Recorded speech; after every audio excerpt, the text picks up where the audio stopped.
Welcome back for another deep dive. This time, we're going to explore a story about a young man named Ali. It was originally written in Urdu, but his experiences, I think they offer some pretty universal truths about facing challenges and building resilience. Oh, absolutely. I mean, that's what makes these stories so fascinating. They let us connect with these shared human experiences, even across cultures and And time. sure. So picture Ali. He's a bright student, completely dedicated to his academics, driven to succeed. And that drive, it's amplified by all these high expectations, not just from himself, but from his teachers and his parents. It's really interesting how those external pressures can have such a big impact on us. Even when someone is objectively doing well, succeeding, that weight of those expectations can just make any little setback feel so much worse. Like you're carrying around this invisible burden that makes every stumble feel heavier. Right. Okay, so Ali, he hits a major roadblock. He fails a crucial exam. All that effort, all that dedication, and it feels like it was all for nothing. I think most of us can relate to that feeling in some way. That moment when you hit a wall and you're just like, what's the point? Hmm. It can be so discouraging, whether it's a failed exam, a missed opportunity, or, even a project that just doesn't work out the way you hoped. Totally. It's like the ground shifts beneath you. Yeah. And for Ali, it leads to this intense self-doubt. He withdraws from everyone, basically shuts down completely. And that's when this wise teacher steps in, someone who sees Ali's potential, even when he can't see it himself. That is such a crucial element in stories of resilience, having someone in your corner who believes in you, especially when you're struggling to believe in yourself. It could be anyone, really, a teacher, a friend, a mentor, family, anyone who can offer a fresh perspective and help you reconnect with your strengths. I love that. So it's interesting because this teacher, he doesn't just offer words of encouragement. He gives Ali something tangible, a seed, and tells him to plant it. Wow, that's such a powerful gesture. It's like a physical representation of hope and potential. The seed becomes the symbol of the growth that's possible even when things feel stagnant.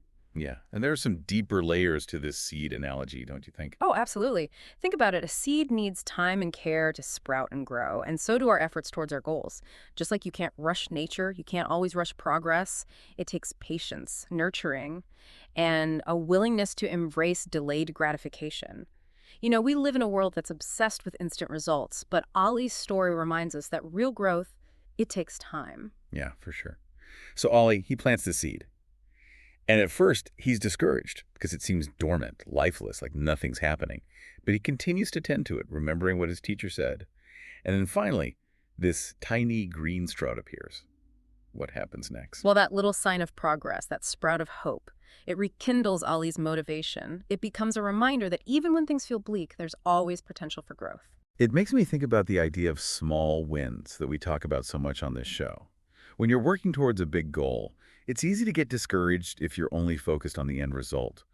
But learning to recognize and celebrate those small victories, those little steps forward, that can be incredibly motivating. It can help you build momentum. It's like those small wins, they fuel our internal fire. Yeah. They give us the energy and the belief to keep going.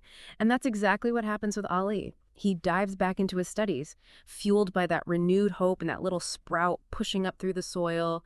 He starts to realize that setbacks, they might just be part of the process. Yeah. And ultimately, he doesn't just pass his next exam, he excels.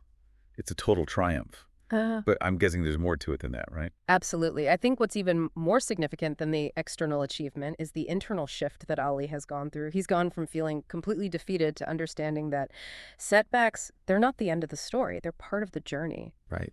It really challenges how we define failure, doesn't it? Hmm. It's not about avoiding setbacks. Yeah. It's about how we choose to view and respond to them. It reminds me of that saying, fall 7 times, stand up 8. It speaks to that spirit of resilience, that ability to get back up and dust yourself off and keep moving forward. Yeah, it's about recognizing that failure.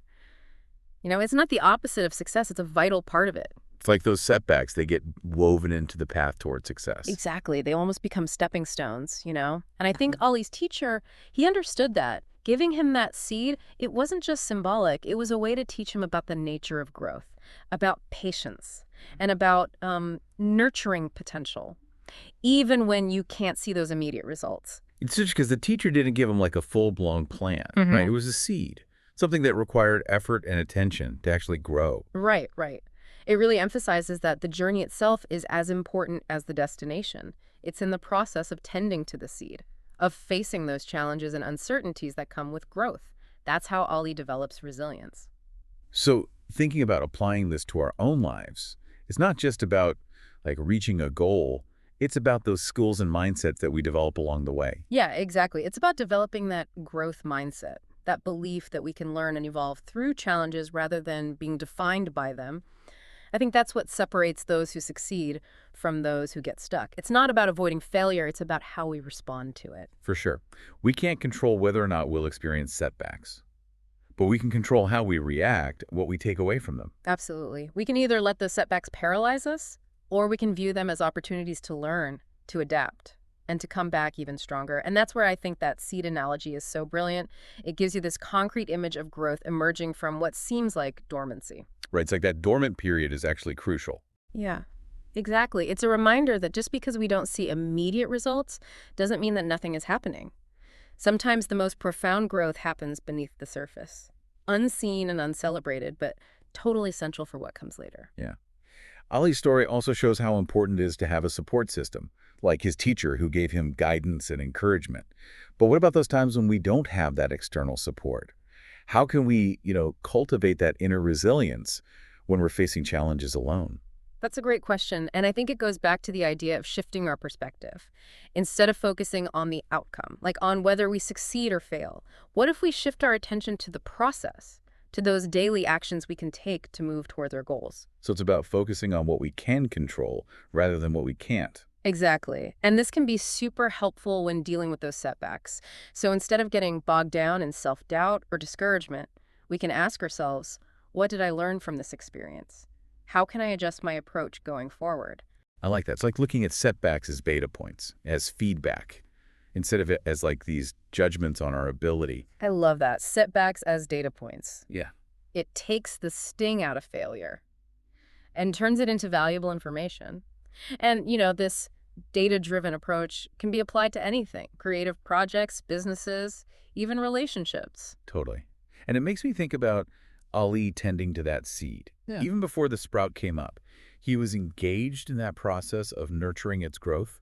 He was watering it, making sure it had enough sunlight, protecting it. Right, and those daily actions, that consistency, it gave him a sense of purpose and progress, even though he couldn't see the results yet. And that all ties into those small wins again, right? Mhm. Focusing on the process, those little steps forward, that can help us stay motivated, especially when things get tough. Absolutely. And it's important to acknowledge and celebrate those wins, no matter how small. They're like little bursts of encouragement reminding us that we are making progress, Yeah. that we are capable of more than we think. Right. The more we acknowledge and celebrate those small wins, the more motivated we'll be to keep going. Exactly. It's like a snowball effect. Those small wins build on each other, creating this positive feedback loop that keeps us going. Yeah, I love that. And then it becomes more than just external goals. It's about building that inner resilience we keep talking about. Yes, like a muscle that gets stronger with each challenge. Thinking back on Ollie's story, Hmm. what stands out to you as the most important part of his journey from failure to success? Hmm. I think for me, it's that change in perspective. Ollie goes from seeing failure as this insurmountable obstacle to understanding that it's a vital part of growth. And this shift, it doesn't just happen overnight. It comes from his actions, his willingness to keep tending to that seed, even when he can't see the results. Of course, the guidance from his teacher. It's interesting because even though the story is about an individual journey, it also highlights the power of community, of having those people in our lives who support us and encourage us. Oh, that is so true. We don't have to do this alone. Sometimes all it takes is one person who believes in us, who sees our potential, to make all the difference. Right. So as we get ready for the last part of our deep dive today, I want to ask you, our listeners, to think about this. What seeds are you nurturing in your own life right now? What dreams or goals or aspirations are you working on? And what do those seeds need from you to really thrive? Yeah, it's easy to forget about those things when we get busy, right? To nurture those seeds, those things we really want deep down. It's like we all have these hidden gardens inside us, full of potential, but they need attention if we want them to flourish. It's really interesting how Ollie's story resonated with so many listeners, even though it came from a different culture written in a different language. Right. It shows that some experiences are just universal no matter where you come from. The challenges, the emotions, the lessons, they go beyond any culture. Absolutely. It highlights the power of stories, how they connect us and remind us that we're not alone. Everyone goes through tough times, but it's how we handle those setbacks that really defines us. Exactly. Ollie's story is a great reminder that failure isn't the end. Often it's just the beginning. It can help us grow, become more resilient, discover new paths. I think that's a message we all need to hear, no matter where we are in life. It's never too late to plant new seeds, nurture the ones we have, to embrace the journey of growth and change. So as we wrap up this deep dive, I want to leave you with this. What if we looked at our setbacks and challenges as opportunities, Mm. not as roadblocks? What if, like Ollie, we saw them as data points, something to learn from, to help us adjust course and reach even greater heights? Yes. What if we weren't afraid of failure? What if we saw it as a necessary part of the process, not an ending, but a chance to learn, to grow, to come out stronger and more resilient? I think those are some great questions for us to think about as we go about our lives. And remember, like Ollie's story showed us, even if the path is winding, perseverance and self-belief, along with a willingness to learn from our mistakes, can lead to amazing things. Who knows what's waiting for you just around the bend? Thanks for joining us on this deep dive.